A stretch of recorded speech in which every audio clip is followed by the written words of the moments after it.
Students, स्वागत है आपका positive John academy online classes में।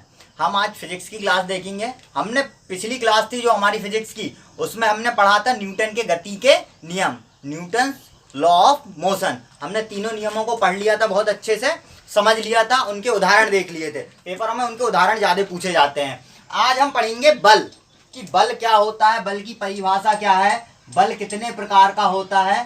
ठीक है स्टूडेंट, फोर्स। तो बल की जब मैं परिभाषा बोलूं या बल की परिभाषा या बल को परिभाषित करना चाहूं तो बल को मैं किस प्रकार से परिभाषित करूंगा। जो मैंने न्यूटन की गति के प्रथम नियम में बताया था कि कोई बाह्य कारक जो किसी वस्तु, गतिशील वस्तु या कोई विराम अवस्था में कोई वस्तु है, उसका क्या करे, स्थिति में परिवर्तन करने की चेष्टा करे। तो वही शब्द को मैं दोहराऊंगा कि वह बाह्य कारक, कैसा कारक, वह बाह्य कारक जो किसी वस्तु की स्थिति, आकार या आकृति, वह बाह्य कारक जो किसी वस्तु की स्थिति, आकार या आकृति में क्या करे, परिवर्तन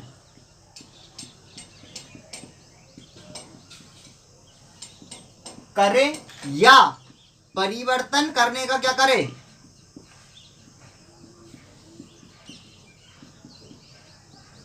प्रयास करे, उसे ही क्या कहते हैं, हम बल कहते हैं। क्या कहते हैं स्टूडेंट, बल कहते हैं। तो एक बार डेफिनेशन देखेंगे हम फिर से कि वह बाह्य कारक जो किसी वस्तु की स्थिति और आकार में परिवर्तन करने की क्या करे, प्रयास करे या परिवर्तन कर रहे, उसे ही क्या कहते हैं, हम बल कहते हैं। उसे ही क्या कहते हैं, हम बल कहते हैं। अब इसके आगे हम देखेंगे कि बल क्या है। मतलब क्वेश्चन पूछा गया था ग्रुप डी के पेपर में, ऐसा था क्वेश्चन कि द्रव्यमान व त्वरण के गुणनफल को कहते हैं। ये ग्रुप डी का क्वेश्चन है, लास्ट ईयर का 2018-19 में हमारा पेपर हुआ था, उसी में ये क्वेश्चन पूछा गया था कि द्रव्यमान व त्वरण के गुणनफल को क्या कहते हैं। तो द्रव्यमान व त्वरण के गुणनफल को क्या कहते हैं स्टूडेंट, बल कहते हैं। क्या कहते हैं, बल कहते हैं। द्रव्यमान को हम डिनोट करते हैं एम से और त्वरण को डिनोट करते हैं हम ए से। इनका क्या गुणनफल क्या कहलाता है, बल कहलाता है। इनका गुणनफल क्या कहलाता है, बल कहलाता है। बल कैसी राशि है, तो बल हमारी एक सदिश राशि है। कैसी राशि है, सदिश राशि है। मैंने आप लोगों को बता दिया था लास्ट वीडियोस में कि सदिश और अदिश राशि क्या होती है। ठीक है स्टूडेंट, तो क्या यह एक सदिश राशि है। इसका मात्रक क्या है, तो इसका मात्रक न्यूटन है। बल का मात्रक क्या है, न्यूटन है। अन्य मात्रक इसका क्या हो सकता है, द्रव्यमान। तो द्रव्यमान का मात्रक क्या होता है, किलोग्राम होता है। उसके बाद त्वरण का मात्रक क्या होता है हमारा, मीटर पर सेकंड स्क्वायर। क्या होता है, मीटर पर सेकंड स्क्वायर। तो बल का अन्य मात्रक क्या है, किलोग्राम इंटू मीटर पर सेकंड स्क्वायर। इसे इस प्रकार से भी लिख के देता है ग्रुप डी के पेपर या कोई भी पेपर होगा, वो आपको अगर कंफ्यूजन करना चाहेगा तो kilogram into metre second inverse 2 ऐसा लिख कर देगा वो आप लोगों को पेपर में कि इनमें से कौन सा बल का मात्रक है। तो ये भी क्या है, हमारा बल का मात्रक। कुछ नहीं किया उनने, यहाँ पे जो सेकंड स्क्वायर था नीचे, उसको कहाँ ले गए उनने, ऊपर, और उस पर माइनस इनवर्स लगा दिया, इनवर्स 2 कर दिया। ठीक है ना। तो ये हो गए हमारी बल की परिभाषा, बल क्या होता है, कैसे होता है, ये सारी चीजें हो गई। ठीक है, अब हम इसके बाद बात करेंगे कि बल कितने प्रकार का होता है, कैसे कैसे भागों में बल को बांटा गया है। ठीक है ना। अब ये बल की बात कर रहे थे हम, तो आप लोगों ने सबने देखा होगा कि जैसे किसी वस्तु की स्थिति या आकार में परिवर्तन करना है आपको, तो आपको कैसे पता चलेगा कि आपने बल लगाया है या आपके द्वारा बल लगाया गया है। जैसे कि ये कोई पत्थर है, ये कोई पत्थर है, आप इस पर हथौड़ा मार रहे हो। ये कोई पत्थर है और आप इस पर हथौड़ा मार रहे हो। हथौड़ा मारने के कारण ये पत्थर क्या हो गया, टूट गया, 2 भागों में क्या हो गया, टूट गया। मतलब कि आपने क्या किया था, इस पे बल लगाया था। क्या लगाया था, इस पे बल लगाने के कारण ये कितने भागों में टूटा है, 2 भागों में टूटा है। मतलब इसकी कहाँ में परिवर्तन हो गई है, आकृति में परिवर्तन हो गया है। इसकी आकृति में क्या हो गया, परिवर्तन हो गया है। अब बोलूं मैं, ये कोई बॉक्स रखा है, ये कोई बॉक्स रखा है। आपने यहां खड़े होकर अपने हाथों से इसको धक्का दिया, आपने यहाँ खड़े होकर अपने हाथों से इसको धक्का दिया। पहले ये यहाँ रखा था, अब ये यहाँ आ गया। अब ये बॉक्स आपका कहाँ आ गया, यहाँ आ गया। मतलब इसकी कहाँ में परिवर्तन हुआ है, स्थिति में परिवर्तन हुआ है। इसकी कहाँ में परिवर्तन हुआ है, स्थिति में परिवर्तन हुआ है। तो अगर आप लोगों को परिभाषा याद नहीं भी करनी है तो बस केवल आप लोग अपने दिमाग में एज्यूम कर लेना कि हम जब भी किसी वस्तु की स्थिति में परिवर्तन करते हैं तो मतलब हम क्या कर रहे हैं, बल की डेफिनेशन को समझ रहे हैं या याद कर रहे हैं या हमको याद हो चुकी है। आप किसी वस्तु को तोड़ दो, मरोड़ दो, उसकी आकृति में परिवर्तन कर दो, मतलब आपने क्या लगाया है, उस जगह पे बल लगाया है। तो मैंने जिस दिन फिजिक्स मतलब पहली क्लास ली थी साइंस की, उसमें यही बोला था आप लोगों से कि आपके आसपास ही ये सारी चीजें, और उन्हीं आसपास की सारी चीजों को ही लेकर हम क्या करेंगे, हमारा साइंस पढ़ना स्टार्ट करेंगे। और आज भी हम वही कर रहे हैं, ठीक है ना। तो इसको आप बहुत अच्छे से समझ गए होंगे कि क्या है हमारा बल, कैसी राशि है, तो सदिश राशि। इसका मात्रक क्या है, तो न्यूटन है। क्या है इसका मात्रक, न्यूटन। क्यों, और इसका अन्य मात्रक क्या है, किलोग्राम इंटू मीटर पर सेकेंड स्क्वायर। क्या है स्टूडेंट, किलोग्राम इंटू मीटर पर सेकेंड स्क्वायर। इसको दूसरे तरीके से भी लिख सकते हैं, kilogram into metre second inverse 2। इसका विमीय सूत्र क्या होगा अगर हम उसको लिखना चाहें तो किलोग्राम बोले तो मास, मास के लिए क्या करते हैं हम, एम लिखते हैं। क्या लिखते हैं, एम, एम फॉर मास, बोले तो द्रव्यमान के लिए। उसके बाद ये जो है मीटर, इसको क्या लिखते हैं, लेंथ, एल फॉर लेंथ में। मीटर का मात्रक क्या होता है, लंबाई, एल से डिनोट करते हैं इसको, ठीक है ना, लंबाई को मीटर। उसके बाद सेकंड, इसको क्या लिखते हैं हम, टी। क्या लिखते हैं, टी, और टी के ऊपर क्या, -2। तो हमारा बल का विमीय सूत्र क्या हो गया, mLT इनवर्स 2। ये हमारा क्या होगा, बल का विमीय सूत्र। तो मैंने आपको पहले भी बोला था कि मैं आपको मात्रक एवं मापन नहीं सिखाऊंगा, मैं आप लोगों को जो टॉपिक रहेगा उसमें जो भी आएगा मैं आप लोगों को वो बहुत अच्छे से समझा दूंगा। हमने इससे इसका क्या बना लिया है, विमीय सूत्र बना लिया। ऐसे ही जितने भी शब्द आएंगे, जितनी भी टर्मिनोलॉजी आएगी, उसके जो भी चीज पूछेगा हम उसके विमीय सूत्र भी बनाएंगे, उसके मात्रक भी बनाएंगे, उसकी परिभाषा भी उसी चीज से बनाएंगे। ठीक है स्टूडेंट, तो ये क्वेश्चन था। इसका भी अगर आपको देखना हो तो आप कैसे, आपको केवल इतना याद रखने की जरूरत है, F = ma। द्रव्यमान और त्वरण का गुणनफल क्या कहलाता है, बल कहलाता है। द्रव्यमान और त्वरण का गुणनफल क्या कहलाता है, बल। अब हम देखेंगे कि बल कितने प्रकार के होते हैं, कैसे होते हैं, क्या होते हैं, उनकी परिभाषा पढ़ेंगे हम और उसके कुछ उदाहरण देखेंगे। अब देखेंगे स्टूडेंट्स हम कि बल कितने प्रकार के होते हैं, ठीक है। तो बल मुख्यतः 2 प्रकार का होता है। बल मुख्यतः 2 प्रकार का होता है, पहला संपर्क बल और दूसरा गैर संपर्क बल। हम आज की क्लास में संपर्क बल के बारे में पढ़ेंगे कि संपर्क बल क्या होता है। नेक्स्ट क्लास जो रहेगी हमारा बल का पार्ट 2, उसमें हम पढ़ेंगे गैर संपर्क बल के बारे में। तो संपर्क बल के अंतर्गत आता है हमारा पहला बल, आरोपित बल। ये आरोपित बल क्या होता है, जैसे अगर मैं बोलूं आपसे कि कोई वस्तु स्थिर है, ये कोई वस्तु रखी हुई है, इस पर आपके द्वारा हाथ से धकाने पर जो बल लगाया जाता है उसको क्या बोलते हैं, आरोपित बल। तो इसकी अगर हम डेफिनेशन बोले, ये बस समझाने के लिए है, इतना इंपॉर्टेंट नहीं है। हमारा सबसे ज्यादा इंपॉर्टेंट है घर्षण बल यहाँ पे, ठीक है ना। इसकी बस डेफिनेशन देखेंगे हम कि संपर्क आरोपित बल क्या होता है। अब इस वस्तु की स्थिति में परिवर्तन जब करोगे तभी आप बल को डिफाइन कर पाओगे। तो जब इस वस्तु पर क्या करा आपने, बल आरोपित किया, मतलब कि आप उसके संपर्क में आए। बिना संपर्क में आए तो आप उसको यहां से यहां नहीं ले जा सकते हो अभी। तो इसलिए क्या किया आपने, इस पे अपने दोनों हाथों से इस पे बल आरोपित किया।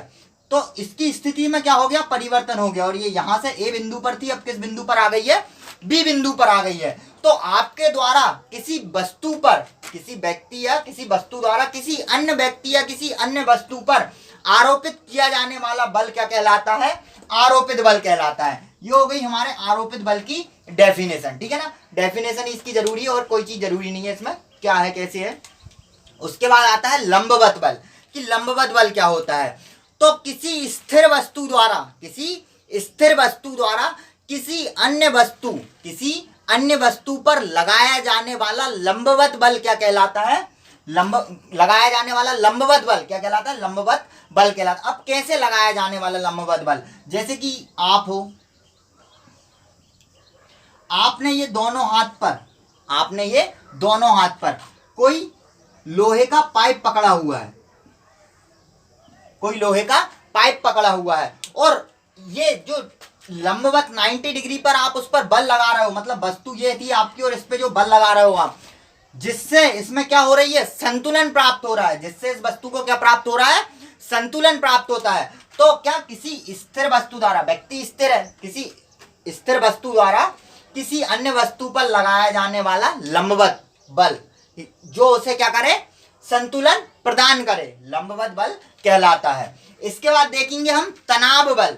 तनाव बल क्या होता है, तो आप लोगों ने सबने देखा होगा, कोई रस्सी का टुकड़ा रहता है या कोई तार का टुकड़ा रहता है या कोई धागा रहता है, इनके दोनों सिरों को खींचने पर, किसी रस्सी, किसी तार या किसी धागा, इनके दोनों सिरों को खींचने पर इसमें जो बल उत्पन्न होता है, किसी रस्सी, धागा या तार के दोनों सिरों को खींचने पर, आपने देखा होगा किसी रस्सी को, कोई छोटी रस्सी रहती है, उसको जब आप हाथ से खींचते होंगे तो उसमें एक तनाव पैदा होता है, या किसी तार को, आपने गिटार में बंधा हुआ तार देखा होगा, ऊपर से उसके जब स्क्रू को और टाइट कर देते हो तो उसमें और तनाव उत्पन्न हो जाता है। तो क्या किसी भी तार, किसी भी रस्सी या किसी भी धागे के दोनों सिरों को खींचने पर उनमें उत्पन्न होने वाले बल को क्या कहते हैं, हम तनाव बल कहते हैं। ठीक है स्टूडेंट। उसके बाद आते हैं हम स्प्रिंग बल। स्प्रिंग बल क्या होता है, तो उसके नाम से ही डिफाइन हो रहा है कि स्प्रिंग में उत्पन्न होने वाला बल।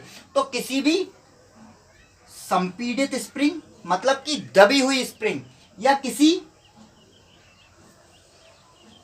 खिंची हुई स्प्रिंग में लगने वाला बल या से उत्पन्न होने वाले बल को क्या कहते हैं, हम स्प्रिंग बल कहते हैं। क्या कहते हैं उसे, स्प्रिंग बल। तो ये चारों बल आप लोगों को इजीली समझ में आ गए होंगे, क्योंकि उनके नाम से ही डिफाइन हो रहा है किस प्रकार का बल। ये हमारे लिए इंपॉर्टेंट नहीं है, हमारे लिए सबसे ज्यादा इंपॉर्टेंट है घर्षण बल, क्योंकि इसके अनुप्रयोग बोले तो इसके जो उदाहरण रहेंगे जिससे हमको लाभ और हानि होती है, वही उसी के क्वेश्चन हमसे पेपरों में पूछे जाते हैं। आप लोगों ने देखा होगा कि घर्षण को कम करने के लिए किसका यूज किया जाता है, या घर्षण को कम किया जाए तो क्या होगा, क्या फायदे होंगे और क्या नुकसान होंगे, इस तरीके का क्वेश्चन पूछे जाते हैं। तो अब हम पढ़ेंगे घर्षण बल, कि घर्षण बल क्या होता है, कितने प्रकार का होता है। ठीक है स्टूडेंट्स। जैसा कि मैंने बोला था स्टूडेंट कि पहली क्लास में हम पार्ट ए में, बल के पार्ट ए में हम क्या पढ़ेंगे, संपर्क बल पढ़ेंगे। तो मैंने 3-4 बल बता दिए थे आपको संपर्क बल के अंतर्गत आने वाले। पहला था हमारा आरोपित बल, दूसरा था लंबवत बल, तीसरा था हमारा तनाव बल और चौथा था हमारा स्प्रिंग बल। पांचवा है हमारा घर्षण बल। इसके बाद जो हमारा आएगा गैर संपर्क बल, उसको हम नेक्स्ट क्लास में देखेंगे। अभी हम देख रहे हैं संपर्क बल का पांचवा टाइप, घर्षण बल। घर्षण बल क्या होता है, तो मैंने क्या बोला कि बस आपके आसपास की चीजें और जो शब्द लिखे हुए उन्हीं को तोड़ने से हमको जो शब्द मिलेगा या जो परिभाषा मिलेगी वही क्या है, बस हमारी फिजिक्स है, और कुछ नहीं है फिजिक्स में। ठीक है ना, सब आपके आसपास ही है। घर्षण बल आप लोगों ने सबने सुना होगा, अपने घर वाले बोलते हैं, अब जब अपन चलते हैं तो कई छोटे बच्चों की आदत रहती है पैर को कैसे, ऐसे बिल्कुल बहुत जम से बजाते हुए चलना, मतलब कि घसीटते हुए चलना। शुद्ध भाषा में बात करें तो कैसे, घसीटते हुए चलना। तो ये घसीटते हुए जो शब्द है ना, वही क्या है, हमारा घर्षण है।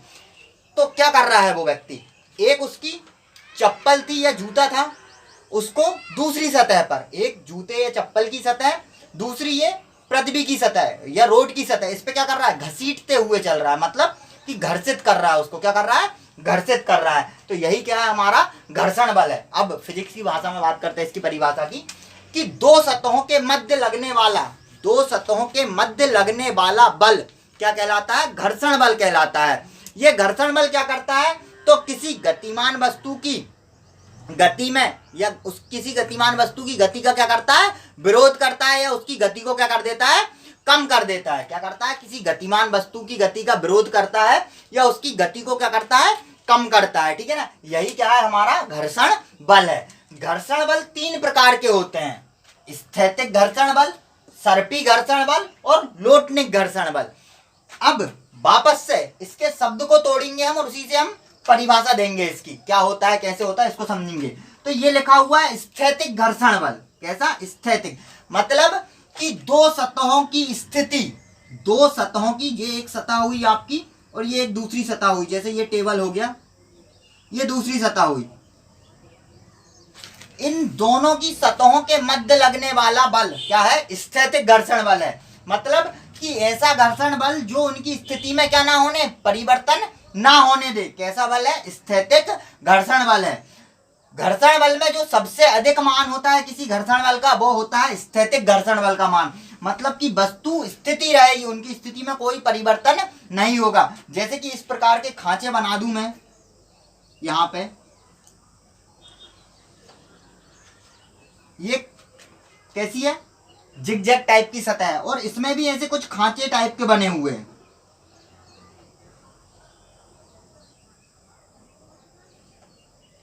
तो जब आप इसको इसके ऊपर घसीटोगे या इधर से बल लगाओगे तो ये यहाँ पे इसकी स्थिति में कोई परिवर्तन नहीं हो पाएगा, इसकी स्थिति में कोई परिवर्तन नहीं हो पाएगा, मतलब ये खांचे आपस में जुड़ जाएंगे, फिक्स हो जाएंगे इनमें। तो ये कैसा बल है, स्थैतिक घर्षण बल, मतलब कि ऐसा घर्षण बल जो वस्तु की स्थिति में परिवर्तन ही ना होने दे, वस्तु की स्थिति में परिवर्तन ही ना होने दे। कैसा बल है, स्थैतिक घर्षण बल। इसका मान सबसे अधिक होता है, इसका मान घर्षण बल में इसका मान सबसे अधिक होता है। इसके बाद आता है सर्पी घर्षण बल। तो आप इसको सर्पी मत पढ़ो, केवल इसको क्या पढ़ो आप, केवल सर्प। क्या पढ़ो इसको, केवल आप सर्प। आप लोगों ने सर्प बोले तो सांप सबने देखा होगा, कैसे चलता है सांप, ऐसे लहराते हुए चलता है, किसी भी सतह पे क्या होता है, ऐसे लहराते हुए चलता है। या शुद्ध भाषा में बोलूं तो ये जो सतह है इसके ऊपर कैसे चल रहा है, ऐसे चल रहा है। मतलब क्या हुआ, सर्पिलाकार में भी चल रहा है, या सर्पिलाकार में ना भी चले तो एक सीधी आकृति में चल रहा है। कैसी आकृति में चल रहा है, सीधी ही आकृति में भी अगर चल रहा है तो कैसे चल रहा है, उससे पूरे संपर्क में आके, उससे चिपक कर चल रहा है, बिल्कुल संपर्क में आके। मतलब कि अपन उस चीज को क्या कर रहा है, घसीट रहे हैं। जैसे कि आप लोगों ने देखा होगा, आपकी कोई गाड़ी है और उसमें चारों पहिए नहीं, कोई फोर व्हीलर है आपके पास और उसके चारों पहिए निकल गए हैं, चोर ने ले गया है। तो अब उस गाड़ी को यहाँ से आपको चक्के डलवाने के लिए लेके जाना है, शोरूम तक लेके जाना है। तो आप उसको क्या करोगे, किसी अन्य गाड़ी में उसको फिक्स करोगे, टोचन करोगे और उसको क्या करोगे, घसीटोगे। क्या करोगे, उसको घसीटोगे। मतलब कि उसकी सतह, कार की सतह और जो पृथ्वी है, इनकी सतह के मध्य जो बल लगेगा, वो जो घर्षण बल लगेगा, वही क्या है हमारा, सर्पी घर्षण बल। मतलब कि इन दोनों की जो सतह है संपर्क में आएगी और एक वस्तु दूसरी वस्तु के ऊपर क्या करेगी, संपर्क में आकर गतिमान रहेगी, अपनी स्थिति में क्या करेगी, परिवर्तन करेगी। तो ये हमारा क्या है, सर्पी घर्षण बल। इसका मान इससे क्या रहता है, कम रहता है। जो सर्पी घर्षण है इसका मान जो स्थैतिक घर्षण है इससे क्या रहता है, कम रहता है। मतलब कि वस्तु की स्थिति में क्या होता है, परिवर्तन होते रहता है। ठीक है ना। तो इसका उदाहरण अगर हम देखना चाहें तो बिना पहिए की गाड़ी को पृथ्वी की सतह पर खींचना। ठीक है ना, बिना पहिए की गाड़ी को पृथ्वी की सतह पर खींचना, या किसी बोझे को या किसी बैग को जमीन पर खींचते हुए ले जाना। बैग वो वाला जिसमें पहिए ना हो, ठीक है ना, ट्रॉली बैग भी वो वाला जिसमें पहिए ना हो। अब उसके बाद आता है लॉटनिक घर्षण बल। ये लॉटनिक घर्षण बल क्या है, इसके बारे में देखेंगे हम। तो अब भी मैंने थोड़ी देर पहले बोला था कि ये क्या, बिना पहिए वाली गाड़ी। अब मैं बोलूं कि किसी एक सतह के ऊपर, किसी एक सतह के ऊपर किसी दूसरी वस्तु की सतह का क्या, लुढ़कते हुए चलना। लॉटनिक मतलब कि लुढ़कना, क्या होना, लुढ़कना स्टूडेंट। जैसे कि कोई गोल बॉक्स रहेगा, उसको खींचने की अपेक्षा लुढ़काना आसान रहता है। क्यों, क्योंकि संपर्क सतह उनके बीच में जो रहती है, संपर्क सतह कम रहती है। जैसे कि ये कोई गोल बॉक्स है, ठीक है ना, इसको खींचने की अपेक्षा इसको लुढ़काना क्या रहता है, आसान रहेगा। तो इन दोनों की जो सतह है चेंज होते रहे। मतलब अभी ये वाली सतह इसके संपर्क में है, थोड़ी देर बाद ये वाली सतह इसके संपर्क में आ जाए, फिर यहाँ आने पर ये वाली सतह इसके संपर्क में आ जाए, तो ये क्या हो रहा है, इसके ऊपर लुढ़क रहा है, राउंड सर्कल में क्या हो रहा है, लुढ़कता। तो यही क्या है हमारा लॉटनिंग। तो इसके लिए उदाहरण हम बोले तो पहिए वाली गाड़ी का पृथ्वी पर या रोड पर चलना। पहिए वाली गाड़ी का क्या करना, रोड पे चलना, या पहिए वाली कार का किस पे चलना, रोड पे चलना। उनकी सतह के मध्य जो बल लगेगा, संपर्क में आने पे जो उनके सतह के मध्य बल लगेगा, वह क्या है हमारा लॉटनिक घर्षण है। इसका मान सबसे कम होता है, लॉटनिक घर्षण का मान सबसे कम होता है। पेपर में क्वेश्चन आया था एक कि इनमें से किसका मान सर्वाधिक होता है, स्थैतिक घर्षण बल का मान, सर्पी घर्षण बल का मान, या लॉटनिक घर्षण का मान। तो किसका मान सबसे अधिक होगा स्टूडेंट्स, स्थैतिक घर्षण बल का मान सर्वाधिक होगा। उसके बाद होगा सर्पी घर्षण बल और उसके बाद क्या होगा हमारा लॉटनिक घर्षण बल। तो अगर हम देखें इसको तो स्थैतिक घर्षण बल, उसके बाद थोड़ा कम किसका होगा, सर्पी घर्षण बल का, और उसके बाद सबसे कम किसका होगा, लॉटनिक घर्षण बल का मान क्या होगा, सबसे कम होगा। ये पेपर में क्वेश्चन आया था, ठीक है ना, आईएमपी क्वेश्चन है। इनके उदाहरण क्या है, तो इसका उदाहरण मैंने बताया है पहिए वाली गाड़ी का रोड पर चलना। इसका उदाहरण क्या है, बिना पहिए वाली गाड़ी का रोड पर खींचते हुए चलाना। और उसके बाद स्थैतिक घर्षण क्या है, या किसी मेज पर रखी पुस्तक जो क्या हो, स्थिर हो, क्या हो, जो स्थिर अवस्था में हो, तो इनकी सतह के मध्य लगने वाला बल स्थैतिक घर्षण बल। यही पुस्तक क्या हो, जब इसकी सतह पर यहां से खींचते हुए यहां आ जाए तो उन दोनों की सतह पर के मध्य लगने वाला बल सर्पी घर्षण बल। और यही सतह को अगर आप इसी पुस्तक को आप राउंड कर लो, गोल कर लो, और गोल करने के बाद उस पुस्तक को इस पे लुढ़का दो, मतलब लोटनिक घर्षण, लुढ़का दो, तो उनकी सतह के मध्य लगने वाला बल कैसा बल, लोटनिक घर्षण बल। तो ये हो गया हमारा घर्षण बल, बोले तो संपर्क बल, बोले तो बल।